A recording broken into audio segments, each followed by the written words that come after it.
স্ত্রীদের গায়ে যারা হাত তোলে, স্ত্রীদের গায়ে যারা বিনা কারণে হাত তোলে, যারা স্ত্রীদেরকে মারে, স্ত্রীদেরকে রক্তাক্ত করে, তারা দুর্বল পুরুষ, তারা কাপুরুষ, তারা অযোগ্য পুরুষ, তারা অথর্ব পুরুষ, তারা হিজড়াদের ভাই বোন। বীর পুরুষেরা কখনো স্ত্রীর গায়ে হাত দেয় না, বরং এখান থেকে ভালোবাসা আদায় করে। বিশ্ব নবী প্রেসিডেন্ট, তিনি তখন প্রেসিডেন্ট, এত বড় পাওয়ারফুল সুলতানের নাসির আল্লাহ যাকে দান করলেন, তার ব্যাপারে মা আয়েশা সাক্ষী দিচ্ছেন, তিনি যখন গড়ে থাকতেন, তেনার প্রধান কাজই ছিল তিনি স্ত্রীদের কাছে সাহায্য করতেন।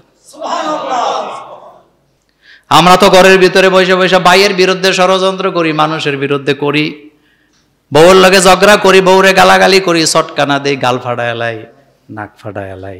রাসূলের ব্যাপারে বললেন, মা আয়েশা বলেন, ক্বালাত কানা ফি মিহনাতি আহলিহি, রাসূলুল্লাহ সাল্লাল্লাহু আলাইহি ওয়াসাল্লাম যখন ঘরে থাকে, তার প্রধান কাজ সেখানে তিনি স্ত্রীদেরকে কাজে সাহায্য করে। আল্লাহু আকবার বলো মিয়া। আমি আর তুমি নওয়াবজাদা নসরুল্লাহ খান, আমি ঘরের কাজ করব, আমি ঘর ঝাড়ু দেব, আমি বাচ্চাগুলো নেব,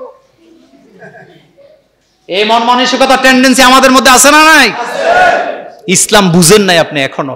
বিশ্ব নবী প্রেসিডেন্ট, তিনি তখন প্রেসিডেন্ট, এত বড় পাওয়ারফুল সুলতানের নাসির আল্লাহ যাকে দান করলেন, তার ব্যাপারে মা আয়েশা সাক্ষী দিচ্ছেন, তিনি যখন গড়ে থাকতেন, তেনার প্রধান কাজই ছিল তিনি স্ত্রীদের কাছে সাহায্য করতেন। ব্যাখ্যা দেই কই, সময় পাই কই, আগামী জুমাতে সবগুলো কথা আমি আসছে, অনেকগুলো গুরুত্বপূর্ণ পয়েন্ট আমি রাখছি আপনাদের জন্য। মা আয়েশা বলেন, রাসূলের প্রথম কাজই ছিল স্ত্রীদের কাছে সাহায্য করা।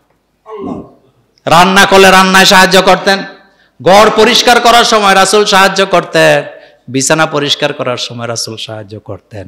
নিজের জুতাটা বিশ্ব নবী রাহমাতুল লিল আলামিন নিজে সেলাই করতেন, আর আমাদের ফিসা হুজুররা জুতাটাও নিজে পরতে রাজি না। এক পিসাবের ফোলা, কথা বুঝতেছেন? খাদেমের তো অভাব নাই, জন্মের পরের থেকেই সেবা।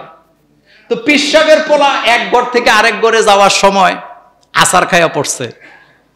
কি আচার খায়া পড়ে না মানুষ? বৃষ্টির মধ্যে আচার খায়া পড়ছে, পইরা সে আর উঠে না, সে আর মানে সে অপেক্ষা করতেছে খাদেম আইসা তারে উড়াইতে হইব।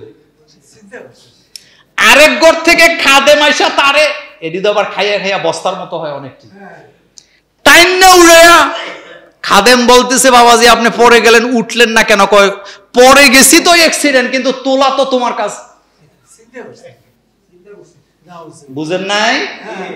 আর বিশ্ব নবী